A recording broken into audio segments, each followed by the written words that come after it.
They say your wedding day is supposed to be the happiest day of your life, full of love, laughter, maybe a few happy tears. But mine started with my sister walking into the bridal suite wearing a full-length white gown and saying, "Relax, it's just a dress. It's not like anyone's going to confuse us." I laughed at first, thought it was one of her usual attention-seeking stunts. But as the day unfolded, it became clear she wasn't just trying to stand out, she was trying to steal the spotlight completely.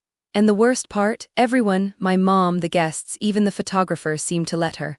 Before we start, type 1 if you've ever dreamed of getting revenge but never got the chance. No judgment here. And hit that subscribe button, we don't let betrayal slide around here, not even from people who don't subscribe. Let's continue. My name's Rachel Monroe, I'm 34, and I've always been the kind of woman who liked things simple, quiet, and intentional. I work as a graphic designer in Portland, Oregon, and I've never been the type to chase drama or the spotlight. That role was permanently taken by my younger sister, Tiffany. Tiffany is 29, stunning, loud, and basically allergic to not being the center of attention. She's the kind of person who shows up to brunch in sequins just because it's Sunday. Growing up, our family revolved around her moods, her stories, her meltdowns. Meanwhile, I learned to stay steady, calm, invisible if I'm being honest. But then I met Dan, the kindest man I've ever known, level-headed, gentle, with a smile that made me feel seen in a way I never had before. We dated for 3 years before he proposed, and from the moment I said yes, I poured my heart into planning a wedding that reflected us. Personal, elegant, and meaningful. Little did I know, I'd spend my big day fighting to be the bride at my own wedding. The morning of my wedding, I woke up surprisingly calm. The sun was out, my dress was steamed, and my best friend Lena was already in our suite, sipping coffee and humming to herself like a movie soundtrack. Everything felt right until Tiffany arrived. She breezed in an hour late, dragging a rolling suitcase and wearing that full-length white dress like she'd just come from her own bridal shoot. It had lace sleeves, a cinched waist, and a slit that was definitely not bridesmaid material. She dropped her bag, looked me up and down, and said, "Cute dress. Mine has more detail, though." I thought she was joking, so did Lena. We laughed awkwardly, but Tiffany didn't laugh back. She just started unpacking her makeup like nothing was wrong. The photographer knocked a few minutes later, ready for the bridal party shots. Before I could even say anything, Tiffany jumped up, tossed her hair, and said, "I'll go first. My lighting's better before noon." That's when I felt the first crack in what was supposed to be a perfect day. I kept telling myself it was fine. A weird dress, a few narcissistic comments, classic Tiffany behavior. This was still my day. Everyone would focus on Dan and me once the ceremony started. Right, wrong. The ceremony was outdoors in a little garden behind the venue, roses in bloom, a string quartet playing softly, rows of friends and family waiting. I walked down the aisle to Dan's eyes, misty and full of love. For a moment, everything stilled. I felt grounded again, whole. Then, right in the middle of our vows, Tiffany collapsed. A dramatic gasp escaped her lips as she staggered backward like she'd been shot in a soap opera. Her bouquet hit the ground. The officiant paused, my guests audibly gasped. My Aunt Marcy screamed. Tiffany's boyfriend Trent came rushing forward like he'd been waiting for a cue. "She hasn't eaten all day," he said loudly, cradling her like a wounded soldier. "She just wanted Rachel's day to be perfect and didn't want to be a bother." My mom rushed over with water.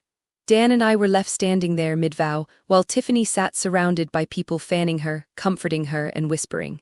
15 minutes, that's how long everything stopped. 15 minutes of my ceremony dedicated to Tiffany's fainting spell. When she finally stood up, cheeks flushed and eyes dewy, the crowd applauded. I kid you not, applauded. As if she had done something brave. And instead of quietly stepping aside, she smiled sweetly, looked directly at me and said, "Sorry, Ratch, just didn't want to steal your moment." That was the moment something shifted in me. I'd spent a lifetime brushing off her behavior, laughing it off, pretending it didn't bother me. But now, on my wedding day, she had hijacked the moment I had dreamed of since I was a kid, and everyone was acting like she had tripped over a puppy and cured cancer in the same breath. I knew then Tiffany wasn't just being Tiffany. She was making a statement, and I wasn't going to let her get away with it. I wanted to believe that the worst was over. That Tiffany had gotten whatever attention fix she needed and would finally step aside. But if the ceremony was an opening act for her drama, the reception turned out to be her full-blown one-woman show. It started subtly. We walked into the ballroom to cheers and music, the usual. Dan looked at me and whispered, "Let's just enjoy it, this is still our day." I nodded, trying to anchor myself in his calm.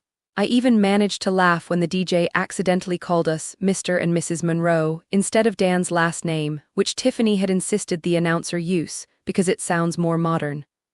I let that go. Then came the toasts. My best friend Lena gave a beautiful speech, funny, touching, full of inside jokes from our high school days and heartfelt wishes for our future. People wiped tears. I felt seen again, for a moment.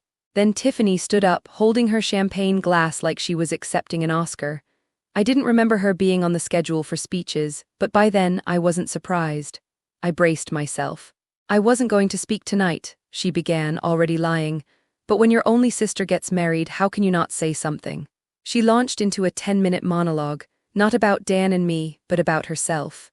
About how she'd always dreamed of getting married first, but things didn't work out. About how she almost got engaged 2 years ago to a man who broke her heart, right before Valentine's Day, if you can believe it. The room fell awkwardly silent as she shared intimate details no one asked for. Then, as if that wasn't enough, she turned it into a lesson.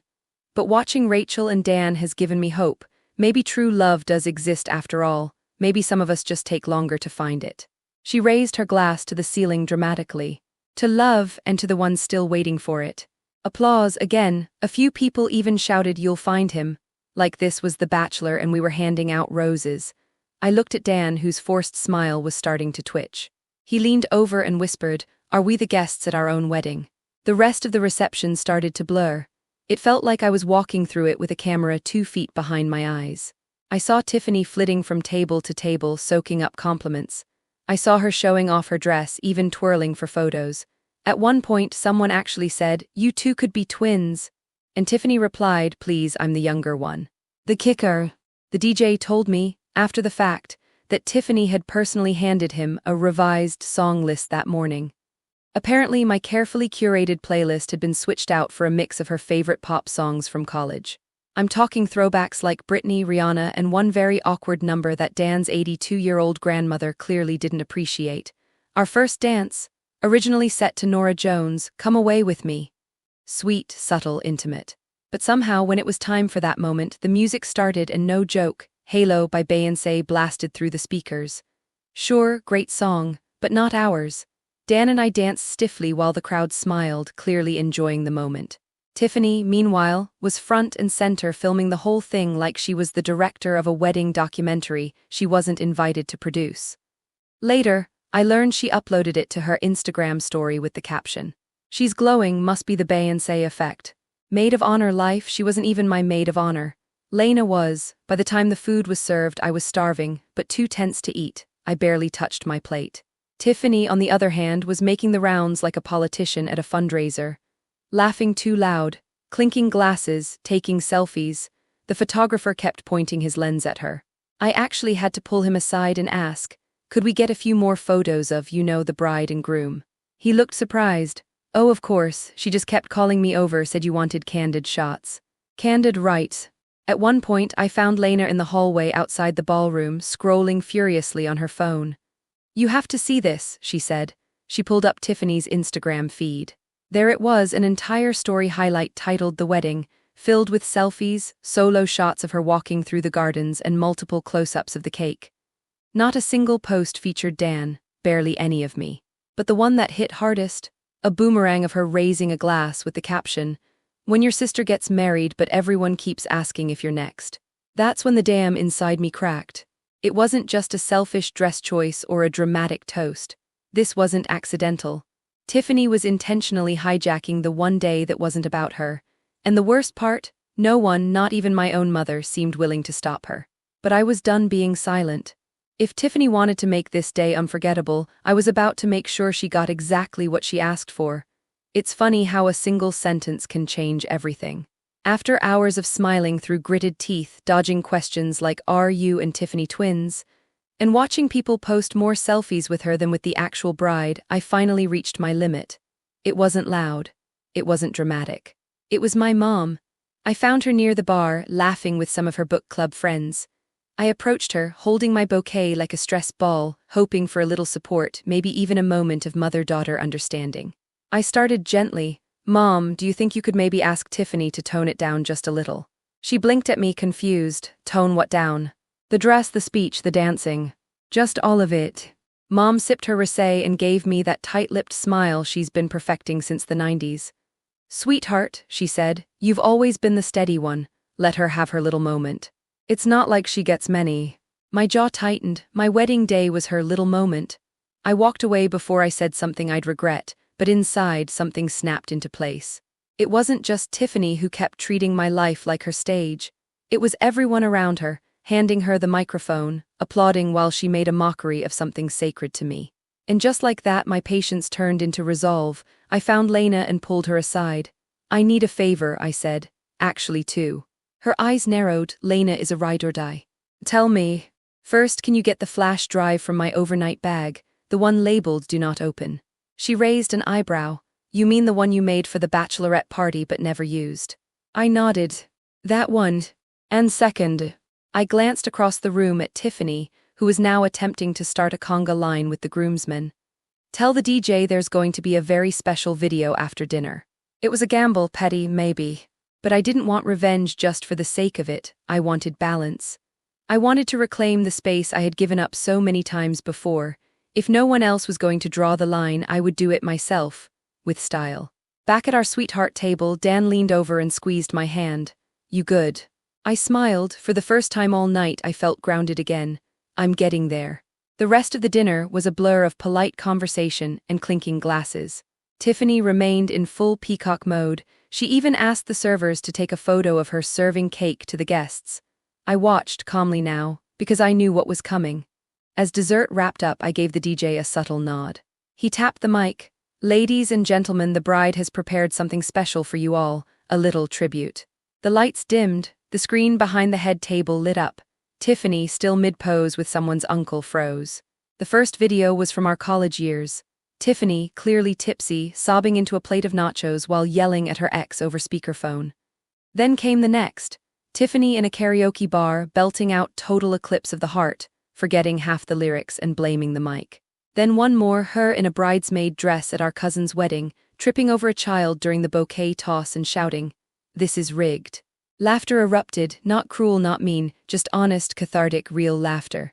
And the final slide, a photo of Tiffany with me from childhood. She's in a tiara, I'm in a Batman shirt. The caption, "Some things never change." The guests were rolling. Tiffany. She stood still, wine glass clutched, cheeks turning a shade of red I hadn't seen since she lost a spelling bee in 4th grade. I walked up to the mic. "Just a few memories," I said sweetly. "Because weddings are about family, right?" More laughter, applause, the energy had shifted, and for once I was the one holding the room. Tiffany sat down. For the first time that day, she was quiet. And I finally was ready to enjoy what was left of my wedding. I thought the video would be the end of it. A mic drop moment. A clever, harmless jab that would finally put Tiffany in her place without ruining the night. And for a while, it worked. After the laughter faded and people moved on to dancing and dessert, the energy shifted in the best way. I felt lighter. Seen. Dan and I actually got to slow dance without interruption, and for a moment it almost felt like the night was healing itself. But Tiffany doesn't let go quietly. I should have known she wasn't done when I caught her outside the ballroom on the phone, heels off, pacing, voice low and sharp. I didn't hear much, just enough. "Tell him to come now." "No, I don't care, it's important." I should have walked away, should have let it go, but curiosity or maybe instinct tugged at me. Back inside, things were settling. Lena gave me a thumbs up from the bar. My cousins were on the dance floor doing the electric slide, and even Aunt Marcy had started handing out cookies she'd smuggled in from her own kitchen. It finally felt like my wedding again, until the doors opened. And in walked Jason. My ex, not just any ex, the one I dated for 5 years before Dan. The one who ghosted me after promising to propose. The one Tiffany comforted me over when I was curled on her couch, sobbing with a pint of Rocky Road in my lap. And here he was at my wedding, wearing a suit, holding a bottle of champagne like he was arriving at his high school reunion. I froze, so did Dan. Tiffany materialized behind him, smiling like the damn Joker. "Look who I ran into outside," she sang, loud enough for nearby guests to hear. "Small world, huh?" Jason grinned, oblivious or pretending. "Hey Ratch, congrats, you look wow." It felt like I'd been slapped in the middle of a ballroom. Dan, to his eternal credit, stood up slowly and offered Jason a calm, firm handshake. But I could see the tension behind his eyes, the confusion, the why is this happening right now panic I was also feeling.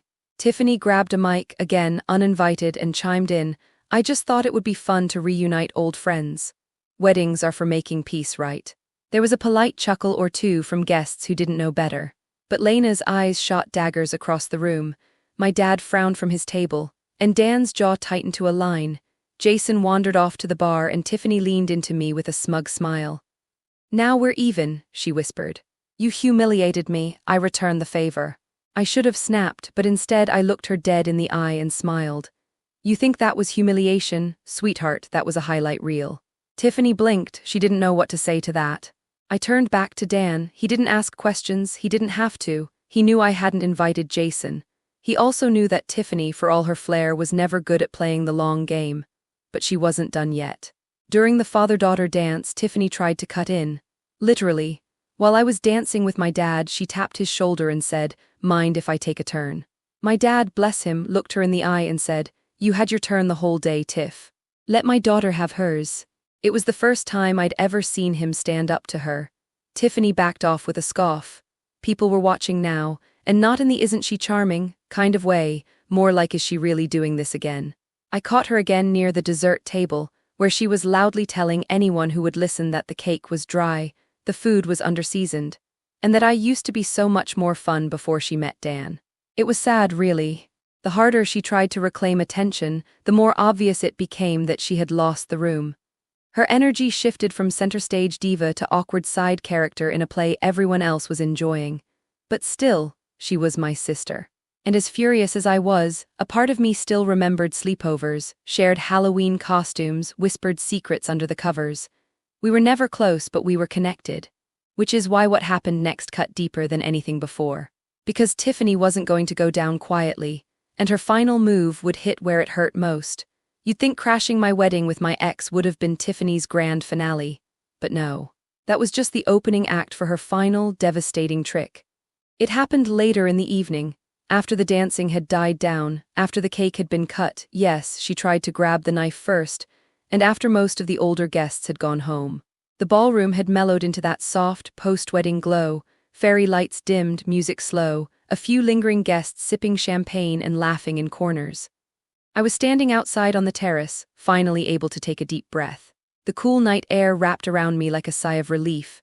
Dan was inside talking with his brothers. I needed a moment, just me, just quiet. That's when Lena came out. She looked off. Her expression wasn't angry or smug, it was pale. Tight, her phone was in her hand, her fingers white-knuckling it. "Rachel," she said, and my stomach dropped. "What is it?" She held the phone up to my face. She posted this. I took the phone. It was Tiffany's Instagram again, except this time not just selfies and dance videos. She had posted a screenshot of a text conversation between her and Dan. The caption read, "When your sister marries the guy who used to send you midnight hearts." I couldn't breathe. I scrolled through the screenshot. It was short, just 4 messages supposedly from Dan months ago. "Dan, still think about you sometimes." "Tiffany, that ship sailed." "Dan, still can't help it." "Tiffany, then you shouldn't be with her." I stared at it like it was written in another language. This had to be a joke. Fabricated, some twisted Photoshop stunt, but the messages looked real. The contact photo, the timestamp, even the typing style. It looked plausible. Lena was watching my face. "I didn't want to show you during the reception, but it's already getting traction. People are DMing me asking if it's true." I didn't realize I was shaking until I looked down at my hands. I walked back into the ballroom, heart pounding like a war drum, eyes scanning for Dan. He was by the bar, laughing at something his cousin said. I walked straight up to him, phone still in hand. "Dan," I said quietly, "we need to talk now." He saw my face, his smile faded instantly. "What's wrong?" I showed him the screen. He stared at it, stunned. Where did this come from?" "You tell me." Dan took the phone, scrolling, blinking hard. This is fake. Rachel, I swear to God, I never." "Have you ever messaged her like this?" I asked, and my voice cracked. He looked up at me, jaw clenched. "Not once, never." My stomach flipped. I wanted to believe him. God, I needed to, but the seed was planted. Tiffany had made sure of it. By now, whispers were starting. People had seen the post. Lena was trying to control the damage, asking friends to report the story, flag the account. But the damage was done. And where was Tiffany? Gone. She disappeared. We searched the venue, no sign of her. Her bag was gone, her phone off. She'd ghosted the wedding she hijacked, dropped a bomb, and vanished into the night. I sat down, still in my wedding dress, in the middle of the emptying ballroom, while Dan crouched beside me, pleading, "Please believe me. She's lying. You know she is." And I did. Deep down, I knew Tiffany would do anything to steal the spotlight. That she'd fake messages, twist truth, and burn bridges just to feel important for 5 minutes longer. But that didn't stop the ache in my chest. Because even if the texts weren't real, the fact that she could do something like this on my wedding day made me question everything. Tiffany didn't just want attention. She wanted to break me. And for a moment, I felt like she had. The ballroom emptied out faster than I expected. It's strange how people vanish when tension thickens the air, like they sense something sacred has been cracked open and no one wants to step on the shards. Dan's family left in a polite blur of handshakes and half-hearted congratulations. My side, they weren't so subtle. Whispers, exchanged glances, 2 aunts openly checking Tiffany's Instagram as they walked out. By midnight, it was just Lena, Dan, and me, sitting at a table surrounded by the ruins of what was supposed to be my perfect day. I stared at the half-eaten cake. It looked ridiculous now, 4 tiers of pastel roses, untouched except where Tiffany had insisted on serving herself the first slice. Dan kept repeating the same thing. "She faked it, I swear, I would never do that to you."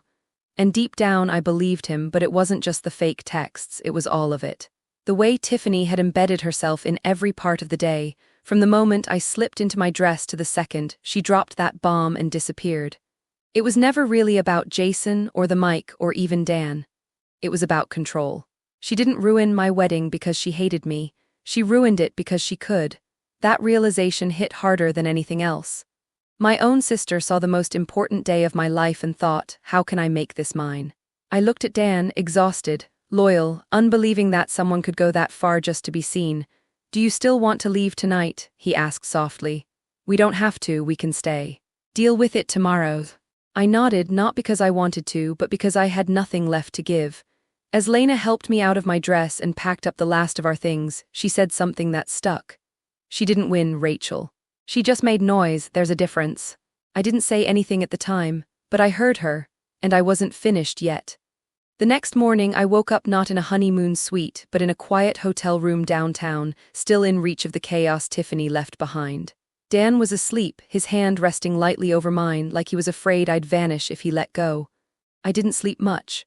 My mind had been working overtime, replaying every second of the wedding, every laugh Tiffany hijacked, every stunned face after her final trick.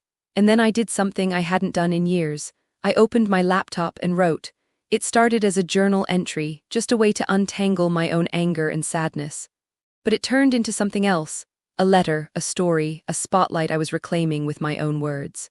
I wrote about Tiffany, not in rage but in truth. I wrote about growing up in her shadow. How she'd always taken the louder room, the brighter clothes, the bigger entrance. I wrote about the wedding, about Jason, about the fake texts, and the way she weaponized insecurity with a smile. And then I hit publish. Not on some revenge blog or anonymous rant, on my social media, under my name. No cryptic captions, no hashtags, just this. This was supposed to be the happiest day of my life. It still was, just not in the way I expected. Because happiness isn't about perfect flowers or smooth timelines. It's about knowing who really stands with you when things fall apart. And I married someone who stood tall, even when the room tried to shrink us. It spread faster than I thought. Friends I hadn't spoken to in years shared it. People messaged me thanking me for my honesty, some even confided about their own sibling struggles. It turned out I wasn't alone, not even close. Tiffany, predictably, didn't respond. She deleted her post within hours. Blocked me, vanished from the internet like smoke. And you know what? I didn't chase her. Because for the first time I didn't need her to understand, I understood myself. And that was enough. 3 months later I mailed Tiffany a thank you card. I know it sounds crazy, but it wasn't sarcastic. It wasn't angry. It was just clean, final. I wrote, "Thank you for showing me who you are so I could finally become who I needed to be." No return address, just my name. In full, no nickname, no initials, no shrinking. I never heard back. Dan and I did take that honeymoon eventually, 3 weeks after everything calmed down. Greece, sun, cliffs, quiet. We hiked, we ate too much, we slept like kids who finally stopped holding their breath. No one recognized us. No one whispered, no drama, just us. And you know what I realized? Tiffany didn't ruin my wedding, she revealed it. Revealed who truly stood by me, who needed to go, and how strong I'd become when everything I feared actually happened and I didn't fall apart. The thing about people like Tiffany is they think attention is power. That if they can hijack the moment, they've won, but attention fades. And power, real power, is peace. It's standing in a room full of whispers and still holding your head up. It's getting married in the middle of a mess and choosing joy anyway. It's choosing to live with your story out in the open, messy, flawed, loud, and not care who flinches when you tell it. Now every time someone says, "I read your post, I've got a sister like that too," I smile. Not because I want pity, but because I know I'm not alone, and neither are they. Tiffany wanted to make my wedding unforgettable. In a way, she did, but not for the reason she thinks. Because that was the day I stopped trying to earn space in her world and finally started owning mine.